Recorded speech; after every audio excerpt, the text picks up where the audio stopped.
Guys, welcome to Encyclo Hub. इसमें हम बात करने वाले हैं यूनियन पब्लिक सर्विस कमीशन द्वारा आयोजित इंडियन इकोनॉमिक सर्विस और इंडियन स्टैटिस्टिकल सर्विस 2026 के नोटिफिकेशन के बारे में।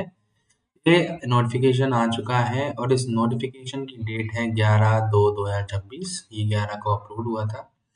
अब इसके बाद यहाँ पे हम बात करने वाले हैं कि इसमें कैसे अप्लाई करना है, क्या एलिजिबिलिटी रहेगी, तो एक एक करके इसके बारे में जानते हैं। सबसे पहले तो यहाँ पे जो चीज़ें दी हैं वो आपको पूरा कैसे आपको फॉर्म फिलअप भरना है। तो फॉर्म फिलअप की मैंने वीडियो अलग से बनाई है, तो वो आप देख सकते हैं कि कैसे आपको कहाँ जाके फिलअप करना है। ठीक है, अब यहाँ पे हम बात करते हैं एक चीज़ की कि सबसे पहले अगर आप फॉर्म फिलअप करते हैं तो आपके सेंटर्स कहाँ पड़ेंगे। तो सेंटर्स पड़ेंगे आपके यहाँ पर, है ना। तो ये जितने भी आपके सेंटर्स इनमें से आप कोई भी चूज कर सकते हैं। इससे पहले एक और चीज़ जो कि आपकी लास्ट डेट है, लास्ट डेट दी है आपकी 3 तारीख को, यानी कि 3 मार्च 2026 तक इसकी लास्ट डेट है।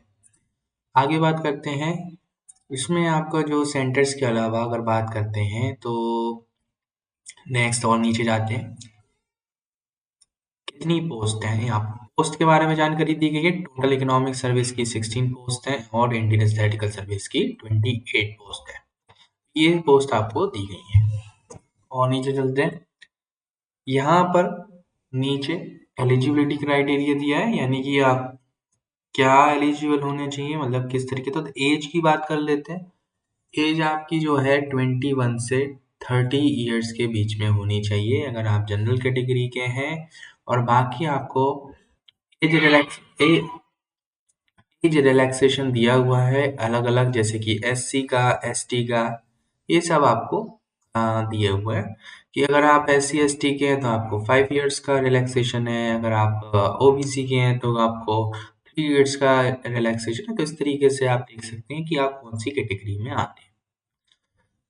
और आगे नीचे चलते हैं, तो जैसे कि इसमें आपको 3rd नंबर पे एजुकेशन क्वालिफिकेशन, यानी कि आपके पास क्या होना चाहिए। तो अगर आप इंडियन इकोनॉमिक सर्विस के लिए अप्लाई कर रहे हैं तो आप पोस्ट ग्रेजुएट होना चाहिए, डिग्री होना चाहिए आपकी। इकोनॉमिक्स में हो सकती है या फिर अप्लाइड इकोनॉमिक्स में, बिजनेस इकोनॉमिक्स में, इकोनॉमेट्रिक्स। तो कुल मिला के इकोनॉमिक्स का बैकग्राउंड आपका होना चाहिए। अगर आप इंडियन स्टैटिस्टिकल सर्विस हैं तो आप बैचलर डिग्री कम से कम होना चाहिए, जिसमें statistics, mathematical study, applied statistics, ये सभी आपका होना चाहिए। अगर आपके मास्टर्स है तो भी आपको बहुत बढ़िया रहेगा, तो आप इनमें मास्टर स्टैटिस्टिक्स में भी कर सकते हैं। और आगे बढ़ते हैं, जिसमें फिजिकल स्टैंडर्ड्स के बारे में बताया गया है। फिजिकल स्टैंडर्ड्स तो ये है कि कम से कम आप फिजिकली फिट होने चाहिए।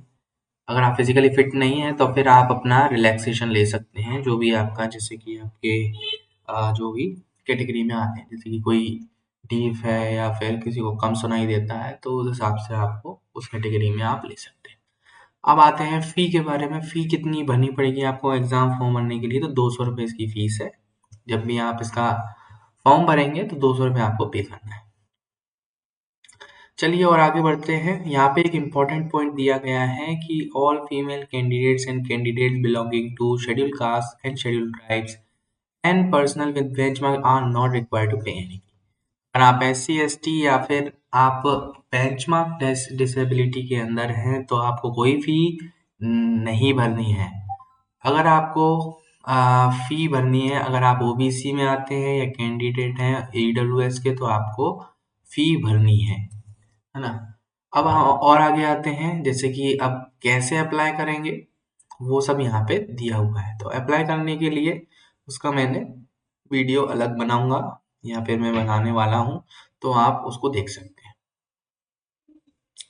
और नीचे चलते हैं, तो यहाँ पे देखा है कि यहाँ पे लास्ट डेट दी गई 3 मार्च 2026। और नीचे चलते हैं, यहाँ पे ई एडमिट कार्ड के बारे में जानकारी दी गई है कि ई एडमिट कार्ड आपको 3 दिन पहले मिलेगा एग्जाम से। तो आपको जो भी आपका एग्जाम डेट होगा उससे 3 दिन पहले आपको अपना एडमिट कार्ड मिल जाएगा वेबसाइट पर। अच्छा, इसके अलावा नेक्स्ट और चीज़ जो है मेन की एग्जाम पैटर्न। एग्जाम पैटर्न पर पूरी मैंने अलग से डिटेल वीडियो बना के रखी हुई है, आप मेरे चैनल पे जाके देख सकते हैं। लेकिन फिर भी मैं यहाँ पर आपको बता देता हूँ कि इंडियन इकोनॉमिक सर्विस में टोटल 6 पेपर्स होने हैं आपके और मार्क्स आपके लिखे हुए हैं। उसके अलावा इंडियन स्टैटिस्टिकल सर्विस में भी 6 पेपर होते हैं, वो भी आपके मार्क्स लिखे हुए हैं।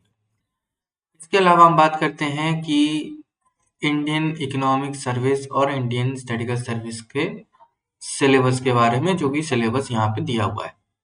देखिए, जनरल इंग्लिश और जनरल स्टडीज जो पेपर हैं वो दोनों कॉमन है दोनों के लिए, जैसे लिखा है कॉमन है ना। ये दोनों को एक जैसा आपको प्रिपेयर करना है। लेकिन अगर आप जनरल इकोनॉमिक्स पढ़ रहे हैं तो ये केवल आईईएस वालों के लिए, ये सब आईएएस वालों के लिए ही है। आपको आईएसएस में नहीं पढ़ना है। अगर आप आईएसएस दे रहे हैं तो आपको ये पढ़ना है स्टैटिस्टिक्स 1, 2, 3, 4, ये सब आपको कितना सारा सिलेबस है। स्टैटिस्टिक्स 2 का ये सिलेबस है पूरा, स्टैटिस्टिक्स 3 का ये सिलेबस है, और स्टैटिस्टिक्स 4 में ध्यान रहे कि आपको 7 कैटेगरीज दी हैं जिसमें से आपको 2 चूज करनी है। किसकी बात कर रहे हैं हम? स्टैटिस्टिक्स 4 पेपर में ध्यान से सुनिए। स्टैटिस्टिक्स पेपर 4 में टोटल 7 कैटेगरीज दी हुई हैं, मैं नीचे आपको दिखाता हूँ। इसमें केवल आपको कितनी चूज करनी है? 2 चूज करनी रहती है, सभी की सभी नहीं पढ़ना रहता। मान लीजिए आपने ये वाली कैटेगरी चूज करी, ऑपरेशन रिसर्च और डेमोग्राफी, बस ये 2 का ही सिलेबस पढ़ना है, नीचे का फिर कुछ नहीं पढ़ना पड़ेगा आपको। तो आप अपने अकॉर्डिंग 7 में से कोई भी 2 चूज कर सकते हैं जो आपको सूटेबल लगे, बाकी आपकी इच्छा है। ठीक है, इसके अलावा बस इसमें इतनी ही डिटेल थी मेन जो हमने डिस्कस करी। अगर इसके अलावा भी अगर आपको कोई परेशानी है तो आप हमसे डायरेक्ट कॉन्टेक्ट करें। नंबर है 9009368238। Thank you so much for watching. मिलते हैं व्हाट्सएप पर।